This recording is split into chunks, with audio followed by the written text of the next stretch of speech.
আমি দাঁড়ি দাঁড়ি বিছানা নাই ওই দামি বিছানার দিকে টেনে টেনে দাঁড়াইয়া নিজে চাটাই বিছায়া শোয়া দিকে আরে তোমাকে আমাকে এখন পুরাতন চাদর দিয়ে ডেকে রাখবে সন্তান এসে চিৎকার করে আব্বা আব্বা করে ডাকবে ডাকে সারা দিতে পারবো না সন্তান এসে মা করে ডাকতে ডাকতে সারা দিতে পারবো না ওই করে দেখো সন্তান ওখানে বসে দিল আমি রাখবো তোমার খুলে না জবাব দেওয়ার মতো শক্তি নাই বাজার থেকে কাপড়ের কাপড় কিনে আনার জন্য একজন লোক জমিয়ে যাবে সাবান কিনে আনার জন্য একজন লোক জমিয়ে যাবে বাঁশ কিনে আনার জন্য বাঁশ সাপ থেকে বাঁশ কাটিয়া আরে কাঁচা বাঁশ দিয়ে দিয়া কবরের মধ্যে সুন্দর করে কবর খনন করিয়া আমাকে বাগার দিকে নিয়ে গোসল করার 3টা কাপড় দিয়ে প্যাকেট করবে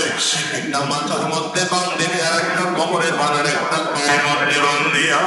যারা যারা কমপ্লিট করাইয়া তিনজনে কারাকারি করিয়া লাশ কবরের মধ্যে নিয়ে হবে দুনিয়ার যদি চোখের পানি না আসে কান্না পাত্রে মালিকের কাছে বাচ্চা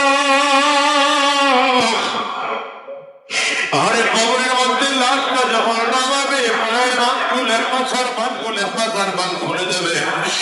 দুনিয়ার যুবকেরা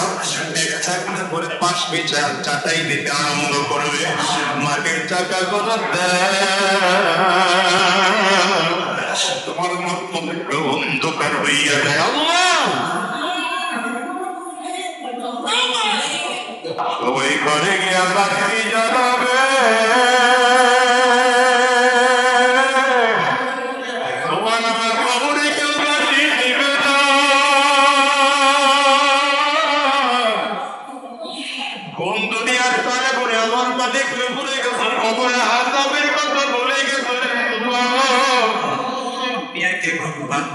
তামাশায় করে আমার মালিকরে বলে গেছ তুমি খবর বড় ভয়ঙ্কর খবরের এই কাজলে করে খবর কিন্তু বার করে ডাকবে